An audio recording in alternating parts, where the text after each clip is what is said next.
life needs and necessities. What you're actually all seeking, do you know what you're actually all seeking? Do you know what you actually all really want? Do you know what the West is saying?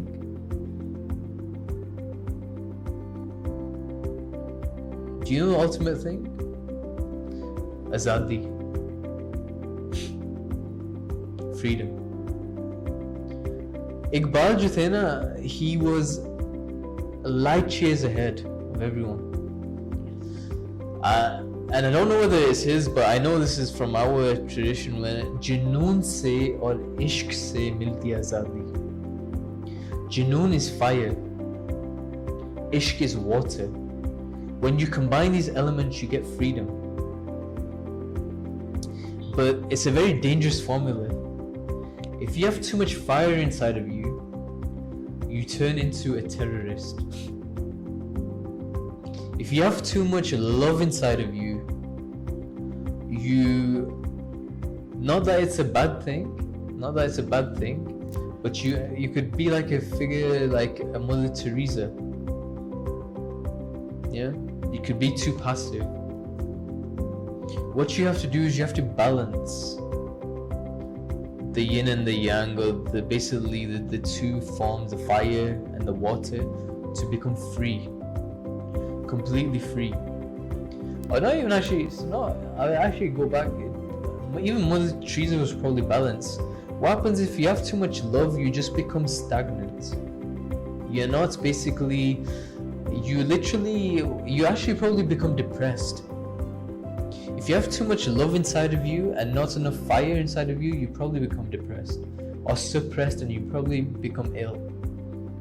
Because why? If you have too much love inside you, you probably just sat back on your phone all day in bed, not doing anything. You don't have that passion to go and manifest something. You won't have that drive to do something. And this is what someone we were discussing earlier on, the family feared for them. That if they left their job, that they might just sit at home. They might not have that fire, they might not have that spark, that ignition. So anyway, here's the thing. In stages in life, this is the typical trajectory. You're born, you're brought up, you're sent to school, you get your education, put the job kari, income, put the shadi kari, okay, put the bache kar, have a family, right? This is a typical trajectory.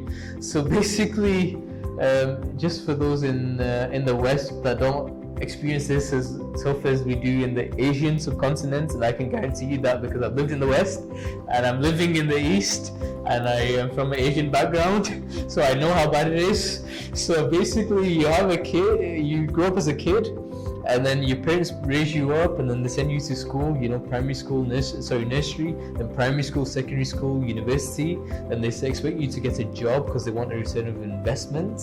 They want you to prove also that you can stand on your feet. So they want you to have plenty of kids, and they don't care about the number, right? They don't care where the trajectories are going. The economy is collapsing. You need to care. It's taking 2 people now to earn, to make ends meet. They don't care about all that. They just want you to have plenty of kids so they can play. So very selfish of them. But anyway, coming back, I believe that these paradigms need to shift. These paradigms need to change. We need to put things into context. We need to actually look. So my definition of an Islamic scholar is a dynamic problem solver for society, right? Who facilitates creation's connector with the creator. That's my definition of an Islamic scholar, or a spiritual scholar. Now here's the thing in that. How can you be a dynamic problem solver for society when you do not understand the society that you live in? Most of our Islamic scholars, and this also stands for other religions, the scholarship, other religious scholarship, is that most of them have been isolated in their own, either like in Islamic tradition, madrasas, So, what we actually all desire is freedom, being free. And according to Maslow's pyramids of needs, the ultimate thing is self-actualization. Being able to be ourselves and express ourselves, being who we want to be. And so, with the conventional mindset and paradigm, things need to change. We need to work towards going closer and straight towards the goal rather than so as Vishen Lakhani from Mind Valley mentioned, rules, so BS rules of society. We need to break down and we need to create new paradigms. One thing that I want to mention is some things will be linear. So some things are linear. So for example, if you need food to survive, clothes, shelter, and some utilities, maybe mode of transportation, education, business, or a job and marriage. Largely, we're growing into a society whereby we no longer need to follow the conventional rules, the conventional methods. So what that means is basically rather than what Vision defines it as mean goals versus end goals. So for example, rather than saying I need to go to school, I need to go to primary school, secondary school, then go to university, get a college degree, to earn income, to then get married, to then have a family, to then save up for either marriage or to save up for a holiday. A holiday and a marriage are end goals. We need to focus more on end goals rather than the means goals. What are the things that will get us there? Because what happens is your mind is so powerful, like I mentioned in the previous slides, is that your mind will work out a way. It's so powerful, especially if you're aligned and you do not want it but you need it. In your body, this is something that Dr. Bruce Lipton mentions. In your body, there are 50 trillion cells, and each cell has a voltage of 1.4 volts. So overall, your body is a huge electrical machine of 700 trillion volts. And so you can use your body to do some amazing things. Prior to this session, they mentioned that what about age? You know, it's the ones that are young and they work out what they need to do. They're the ones that are successful. The rest of them, like us. And this guy that I mentioned he was about a couple of years older than me. So I was thinking, okay. And he was like, those of us that have gone past, what about us? The reality is success has no age limit. But then you've got people on the other end of, that you'd say, you've got midlife crisis people in the 40s, they say, but no, they're looking more towards their grave. I mean, you had Martin Luther King prior to the 40s, where at the age of 34 he wrote his famous speech, I Have a Dream. Then Vincent van Gogh at the age of 37. Henry Ford, right, at the age of 45. Christopher Columbus discovered Americas at the age of 41. Sam Walton, age 44. Henry Ford, like I mentioned, 40. Ray Kroc, McDonald's, 52. Colonel Sanders, like we mentioned earlier on, 65. So, what excuse do you have? Age is not a limit. Age is not a limit for success.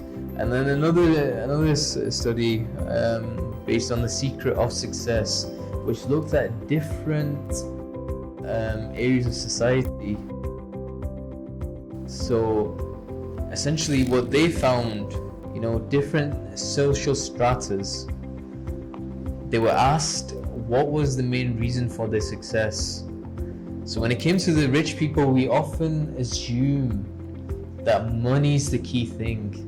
We often assume that rich people become successful because they have money. What they actually found was, for the rich people, it was hard work. They didn't have a lot of initial capital. For the middle and the poor strata, middle class and the poor, what they found was it was actually connections to the right people. And for the poor, they actually found the other thing was being cunning and cheating. Whilst for the middle class, they found the other thing alongside the rich class was a good education and high qualification. Having high qualification. The key thing is, by far and large, it was hard work. Hard work is what made them rich. How not to give up as an entrepreneur. My life has shown this as well. It's not about where you are at, it's about where you're heading. That's what defines great. And until you do not have a big dream and a big desire and a big vision, what will happen is you will stagnate. Because this is the thing, I want you to think about this in terms of power and energy. If the creator gave you so much power, transferred so much energy into you, more than you wanted to manifest mass, what would happen is you would detonate, blow up, your soul would come out, or you would lose your mind, psychosis. So you will only be given enough energy for your sanity to basically be in equilibrium to manifest what you want. And this is what happens in depression. You don't know what to do, and therefore you're not being given the energy, and you're stagnated, and furthermore you're not even aligned. And so one thing is, you need to stay alive, lower your expectations, you're stronger than you think you are. I've shown you through, I've given you Dr. Bruce Lipton's what he shares. Bob Proctor, another great philosopher, I would say, of our time, he mentions that a human body has enough energy inside of them to light up a whole city for an entire week. So this is how powerful a human body is. This is how powerful as human beings are. The other thing is, do not compare. And once you've realized this thing about this 1 degree thing and the 359 degrees, you realize and you know thyself, you truly know thyself, this is where you no longer compare. And before every peak that you'll be about to hit, you will decline. There'll be something that will test you. There'll be some events or people or some circumstance that will test you. And that test is to elevate you, is to build your character. And before you reach your goal, you will get a dip. And this will keep happening. The bigger your dream, your desire, your vision, the more you'll be tested. This is a given. It's like a seed. If you imagine a seed, the bigger your dream, your desire, the vision is, the more deep you plant that seed. Okay? But the deeper you plant that seed, the more time it will take, the more patience you need, and the more vibration, the more energy you'll need to attract to bring to the surface. And once it's at the surface, once you want it to become this amazing plant and you want to grow, for example, a mango tree, the more thick the roots you need, the more patience you'll need, the more resilience you need, the more dips you'll see, the stronger you'll need to be. But again, it's a test of character. It's to build you as a person. You as a person is like the analogy of a strongly grounded tree that bears ripe fruit. And so people also use, and when it comes to entrepreneurship, people also often say that they're too poor to start a business. The beautiful example that you have there is that UPS, the world's largest packaging company, package delivery company, was founded by two teenagers with a bicycle, and they borrowed $100 from a friend. $100 they borrowed from a friend and a bicycle. That's all they had. And we complain, yes, but if I have this, then I will be able to do that. We play this thing, what's known as the IFTTT, if then that, which is an algorithm. If I have this, then I'll do that. If I have this, then I'll do that. If I have this, then I'll do that. But guess what? that never comes. You have to become the change you wish to see in this world. That's what Mahatma Gandhi mentioned. So you have to become manifestors.